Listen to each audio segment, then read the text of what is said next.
Dans un petit village niché au cœur de l'Afrique, entouré de vastes savanes et de montagnes majestueuses, vivait une communauté où les traditions et les croyances mystiques étaient profondément enracinées.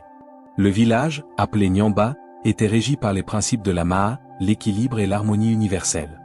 Les anciens disaient que la Maa était la force invisible qui maintenait l'ordre dans le monde, et que toute perturbation de cet équilibre entraînait des conséquences désastreuses.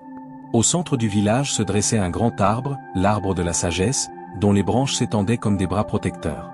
Sous cet arbre, les anciens se réunissaient pour discuter des affaires du village et pour transmettre les histoires et les enseignements des ancêtres. C'était aussi là que les cérémonies spirituelles avaient lieu, où les esprits des ancêtres étaient invoqués pour guider et protéger le village. L'histoire commence avec une jeune femme nommée Amina, connue pour sa beauté et sa gentillesse. Amina vivait avec sa mère, Nia, une guérisseuse respectée, et son jeune frère, Kofi, un garçon curieux et plein de vie.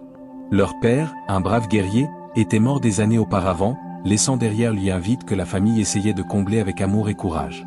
Un jour, un étranger mystérieux arriva au village. Il s'appelait Jabari et prétendait être un voyageur en quête de sagesse. Jabari était charismatique et séduisant, et il ne fallut pas longtemps pour qu'il gagne la confiance des villageois. Amina, fascinée par ses récits de terres lointaines, se rapprocha de lui, et une romance secrète commença à fleurir entre eux. Cependant, des événements étranges commencèrent à se produire dans le village. Les récoltes se flétrirent, les animaux tombèrent malades, et un sentiment de malaise s'installa parmi les habitants.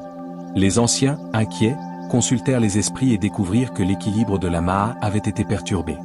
Ils soupçonnèrent que Jabari était à l'origine de ce déséquilibre, mais sans preuve, ils ne pouvaient rien faire. Nia, la mère d'Amina, sentit que quelque chose n'allait pas. Elle consulta les esprits et eut une vision terrifiante. Jabari était en réalité un sorcier maléfique, venu voler l'énergie vitale du village pour renforcer ses propres pouvoirs. Nia confronta Amina, lui révélant la vérité sur Jabari. Amina, déchirée entre son amour pour Jabari et sa loyauté envers sa famille et son village, décida de l'affronter. Une nuit, sous l'arbre de la sagesse, Amina rencontra Jabari. Elle lui demanda des explications, et il avoua finalement ses intentions maléfiques. Mais avant qu'il ne puisse agir, Nia et les anciens apparurent, armés de talismans et de potions pour le combattre.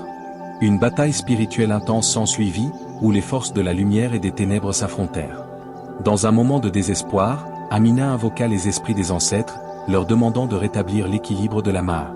Les esprits répondirent à son appel, et une lumière éblouissante enveloppa Jabari, le neutralisant. L'équilibre fut rétabli, et le village retrouva sa paix. Amina, bien que profondément marquée par cette épreuve, en ressortit plus forte. Elle comprit que l'amour véritable ne pouvait exister sans vérité et sans respect pour l'harmonie universelle. Les anciens lui confièrent la responsabilité de veiller sur l'arbre de la sagesse, symbole de la Maa, et de transmettre les enseignements des ancêtres aux générations futures. L'histoire se termine avec une cérémonie sous l'arbre de la sagesse, où Amina, entourée de sa famille et de son village, remercie les esprits pour leur guidance. Elle prononce une leçon de vie, la Maa est en chacun de nous. C'est à nous de la préserver, de vivre en harmonie avec nous-mêmes, avec les autres et avec la nature. Car sans équilibre, il ne peut y avoir de paix, et sans paix, il ne peut y avoir d'amour.